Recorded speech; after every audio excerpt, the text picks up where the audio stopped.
Nasty Neil. This is Annabelle Lecter. Mm-hmm. And we joined Annabelle Lecter. And you are Nasty Neil? Nasty Neil, Yes. that's my given name. Unbelievable. Wow. I'm Barry Bostwick. He is. Oh. Yeah. We're really happy to see you. Well, thank you. We saw you at the last Mad Monster, but things closed out, and we're very happy to catch you today. It's fantastic. I'm very happy to see that you really embrace the asshole character, the name for your character. It's going to be on my tombstone.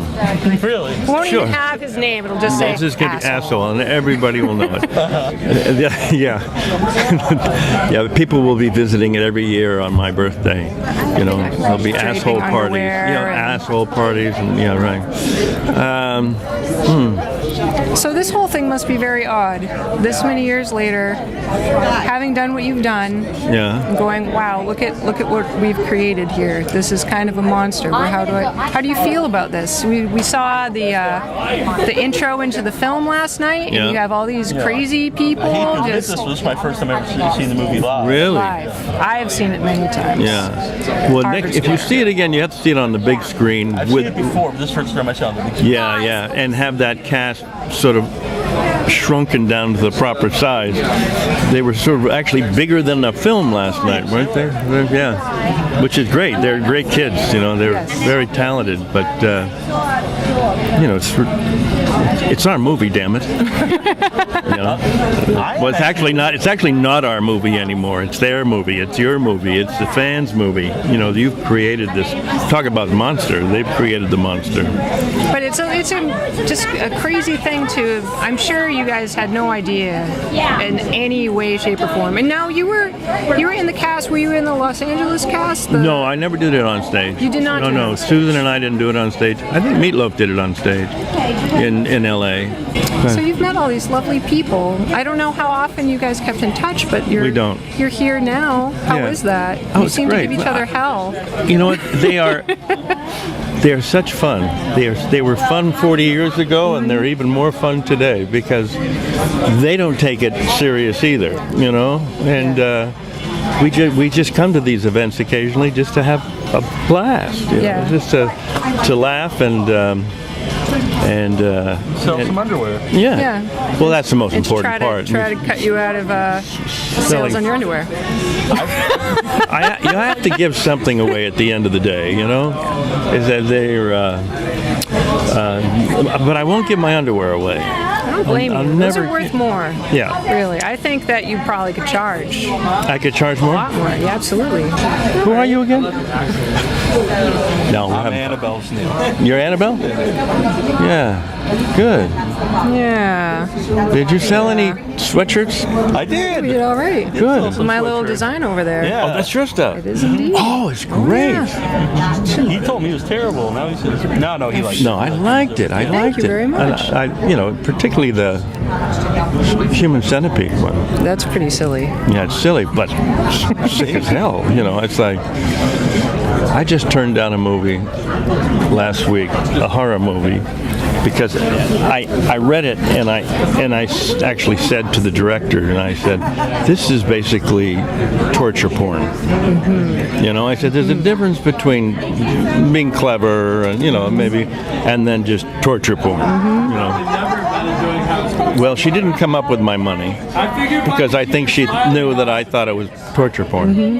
But I think that's what they wanted to make. That's an interesting term that's come out now in your circle of actors and people in the business. When did that come up that this torture porn actually exists? That yes, I it's don't its know. own I think thing. it just got to be so over the top and so illustrated, and there's no redeeming value to it. I don't think. You know, I mean, and I think it's ruining our society and our morals, on a rapid basis. And unfortunately, you can't keep the 11-year-olds from seeing it on Netflix. That is very true. You That's know, very true. 20 years ago, when my kids are like 19 and 17 now, but 10 years ago, we had some control over what they could see. But now it doesn't exist. artists. So the only thing we can do is try to control it as artists, what we put out into the world. And hopefully I can put out tongue-in-cheek stuff maybe that is a little risque, or rude. FDRs. And FDR's rude, Love but it's But it's funny. It's funny in the sort of airplane, Yes. mode, Yeah. even though there's language in it that I wouldn't want my 11-year-old to see. We all seem to But, have so much fun in FDR, the whole cast. did I tell you we're doing another one? Really? We're doing one called Helen Keller versus the Night Wolves. Oh, nice. Yeah. Oh, it's just hysterical. It's hysterical.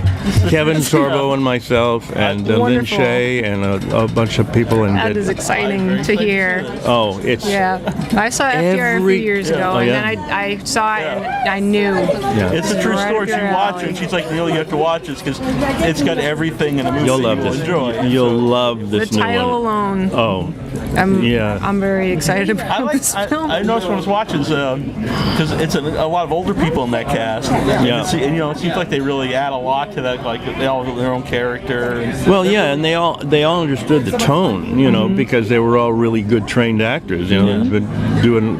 So that's the problem with that kind of movie is usually if you can't play it for laughs, you have to play it for real, and then it's funny. That's something we call it.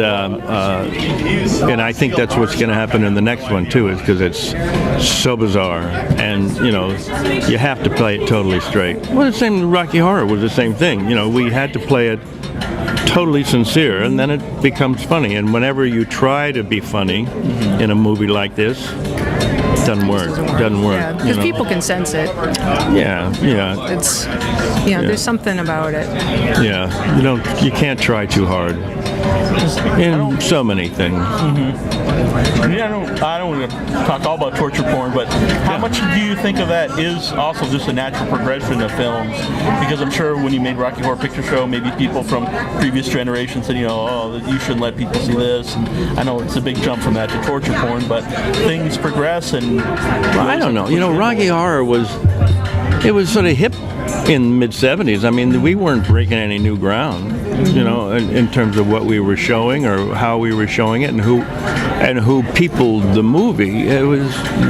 That's what was going on the street, and it was just Richard O'Brien was able to synthesize it into a really well-structured musical and a real send up, and that's really what it is. I mean, it's just. It's like a bite out of that era and all condensed. Yeah. And it's, I think that's one of the reasons why it's lasted so long. Besides, it's just a well-constructed film, and the music is good. But it is a snapshot of 1974, 75 London, or wherever the Transylvanians were. Conventional conventionists. Is that what it is? Yes. Yeah. Unconventional. Unconventional conventionists. I believe it's yes. I should probably see the film someday. So. Again, not to go on too much about this, but you're talking about all these things about the issues with torture porn, the horror industry now, that it really divides the horror community. The vast majority of people in the horror community don't even like it. They don't want anything to do with it. No. Which is really interesting because it's just a line people don't want to cross. Yeah. Well, you can't play it in your living room, because somebody's going to walk in and go, "Oh, Jesus," That's true. Yeah, and you're going to offend somebody. Yes. In my basement. Do you? Yeah, on your computer screen. I mean, it's just, if you do it that way, and then you can close it if somebody's coming down the steps. Hence torture porn. Yeah, It's the yeah. Same kind of. Just make sure you turn the sound off, so when you close You it, seem the sound. familiar with this. Oh yeah. Let's exchange emails. Yeah. It's really been wonderful talking Thank to you. you, and keep your eye out for Helen Keller versus the Night Wolves. I just did this wonderful film for Darren Boostman called The Devil's Carnival. Hallelujah. I love it. Yeah. It's wonderful. It's great. Yeah. What kind of film is this? Well, it's It's not an FDR style. it's a musical. It's a sort of a genre musical. And the name alone, The Devil's Carnival. tells you what it is. I'm very into this. I love seeing your stuff. It's fantastic, and I don't. That came out really weird and awkward. But I've been looking at it all. Yeah, right. At least you didn't say see my junk. I love seeing your junk. Look at the table. That's my junk. it's junk, indeed. Yeah. The junk goes in that junk all right over there. the table. All right. I have to take my So- tie off now. All right, I like your shoes. Oh, thank you. You're welcome. Thank you very much. Converse are the way to go. Yeah. Very cool. Thank you. You're welcome. See you Thanks guys very later. much. All right. We'll see you at the next one.